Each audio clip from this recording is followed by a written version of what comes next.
Coming up, Ipswich Chamber of Commerce President Philip Bell recaps the Ipswich Business Excellence Awards, reviews 2022 and looks ahead to 2023, including business confidence, the impact of rising interest rates, population growth, computer hacking, and business as usual with COVID.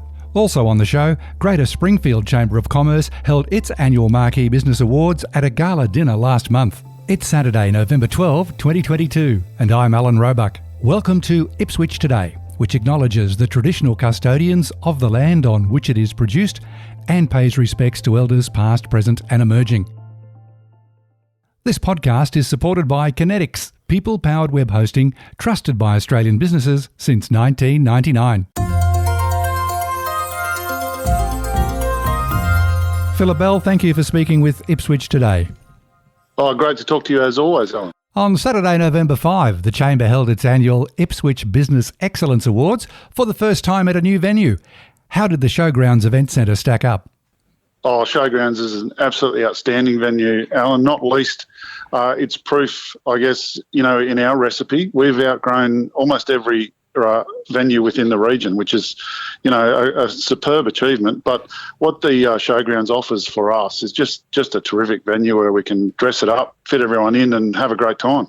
And which businesses and individuals were the main category winners? Oh, so there was, as you know, 10 categories in all, Alan, but Tivoli Social Enterprises Limited took away Education, Skilling and Training Award. Queensland Pioneer Steam Railway won the Tourism Business Event of the Year Award. TAE Aerospace Award for Community Involvement was won by Wounded Heroes. Turf Club Customer Service was won by Sorted by Kath, and that was great to see, a sole trader who's really kicking goals there. It was a very popular award. The TAFE Queensland Young Business Person of the Year Award was again very popular and well deserved by Corey Chalk from Uncommon Electricians, a bright young future for business in our region. River 949 Business Person of the Year was won by Natalia Honorichuk from CSI Club Services Ipswich. Natalia's done a terrific job at the club there and is well known and respected for her expertise. Ipswich City Council Small Business of the Year was won by, of course, Imbibus Craft Distillery, which was very popular. Great achievement by them. They've been winning awards all over the world, Alan, so it was great for them to take home the local one. The RPQ Group Business of the Year Award was won by City Country Food Service. Again, a relatively new face at these business awards, but very popular and a convincing winner in that category. Westmoreton Health and Wellness Practice of the Year was won by Orion Family Physiotherapy, and they're another business going gangbusters who've won a couple of awards in their region and are working really hard and succeeding. The penultimate award, the CSI Food and Agribusiness Award, was won by Brothers Leagues Club Ipswich, which was fantastic and again very popular. And of course, I was very pleased and proud to present the President's Award to River 949. Well deserved and well celebrated on the night as well, Alan. Well, as a former place of employment, I have to agree with you there, Philip. An outstanding and deserving winner in River 949. Congratulations and they to love them. To celebrate. Yes, they do indeed. Early next year, it'll be 3 years, incredibly, since COVID and all the disruption that it brought to us. How is overall business confidence leading into Christmas? Yeah, I think the word is cautious, Alan. So while COVID has many faces, and we're now seeing, coincidentally, these successive waves of disruption now moving into an amber alert, and businesses, I think, well prepared. It's fair to say I think we're suffering a little bit of disruption fatigue within our region, but right across the nation, Alan, around these sorts of disruptions. Ipswich, as always, defies the odds. Very resilient, very well prepared for these sorts of disruptions. And I think while the word is caution leading into Christmas, we've got some great metrics to boast in our region. Our unemployment is down. Certainly consumer confidence is remaining relatively buoyant. The only note of caution, of course, is interest rates and the cost of living, which are challenging at the moment. Since we last spoke, Phil, there's been several interest rate rises. Locally, do you have a feel or any data on consumer sentiment focusing in on Ipswich?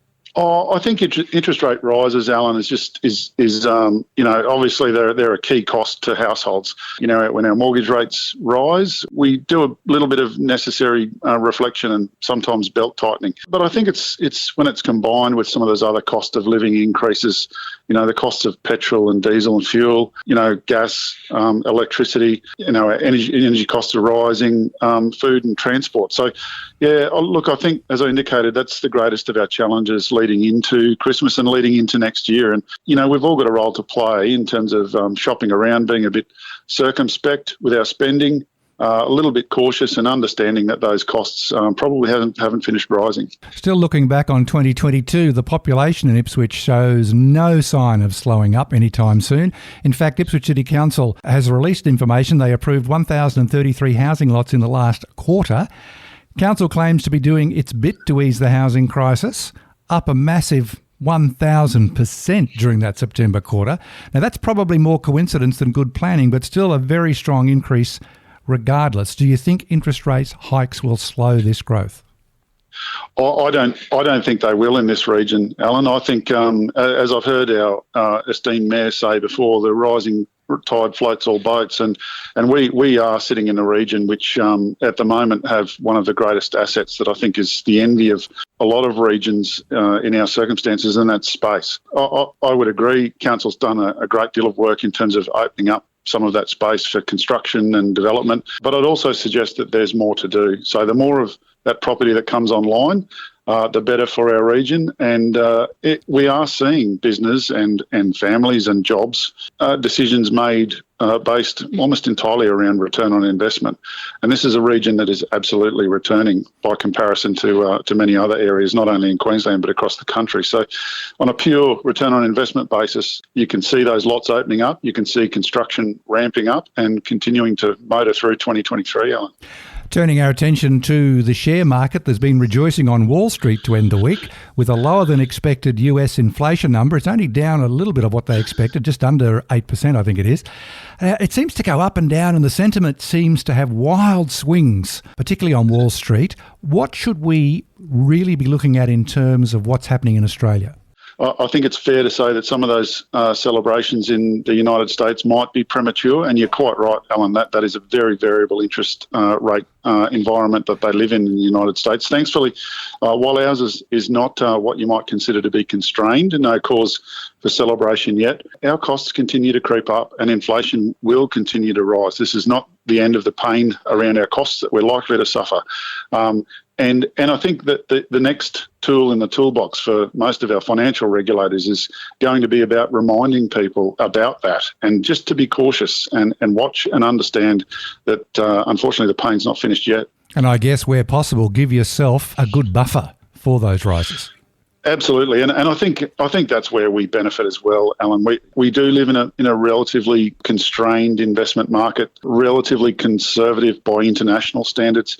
We haven't fallen victim to, I guess, some of the soft loans and concerning low margin, low doc loans that obviously gave rise to the pain of the past. But as well as that, I think there's very wise investors in our region that have made equally wise investments about where they choose to live.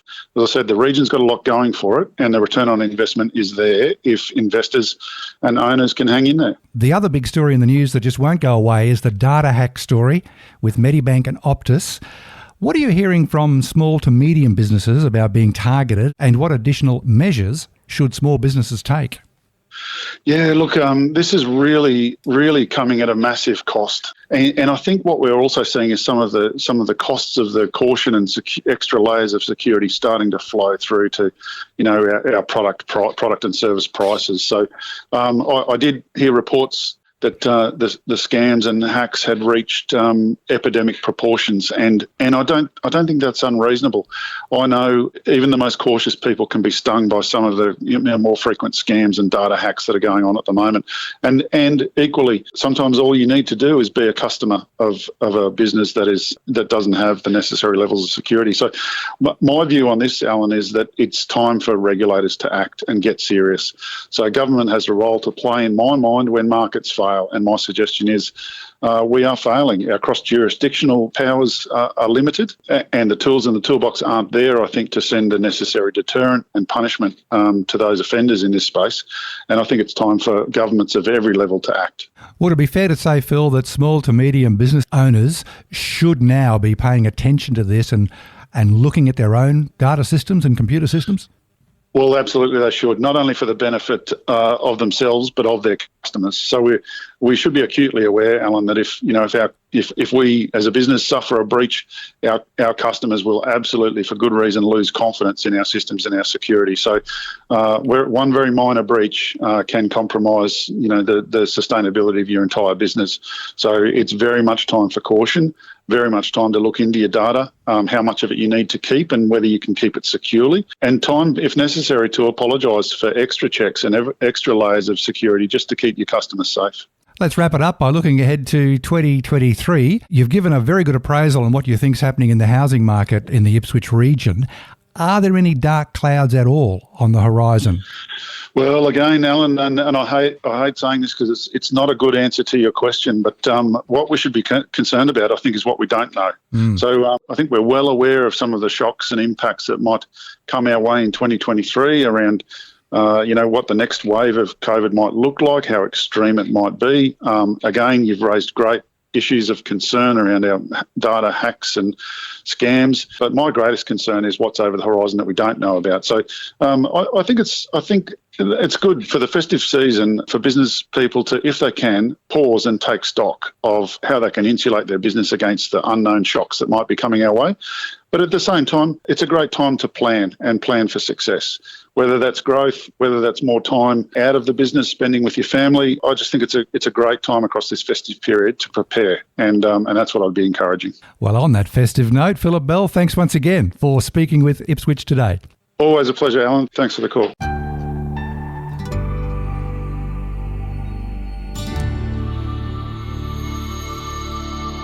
Meanwhile, Greater Springfield Chamber of Commerce, under the expert guidance of President Neil Coupland and his committee, held its annual 2022 Marquee Business Awards Gala dinner at the Ipswich Events and Entertainment Centre at Bundamba on October 29. Here's a rundown of the 2022 winners. Best Customer Service went to Loz Life, Trade Services, Hyundai Springfield, Members' Choice, Event Styling, Community Engagement went to Cafe Kalina by Lovebite Creations, the Environmental Award, Hyundai Springfield, Professional Services to VM Family Law, Business Person of the Year, Adam Atherton from Orion Family Physiotherapy, the Outstanding Small Business, Skin Sanctuary at Brookwater. President's Award went to Paul Ronis from Periscope Management Consultants, and the Greater Springfield Business of the Year, Orion Family Physiotherapy.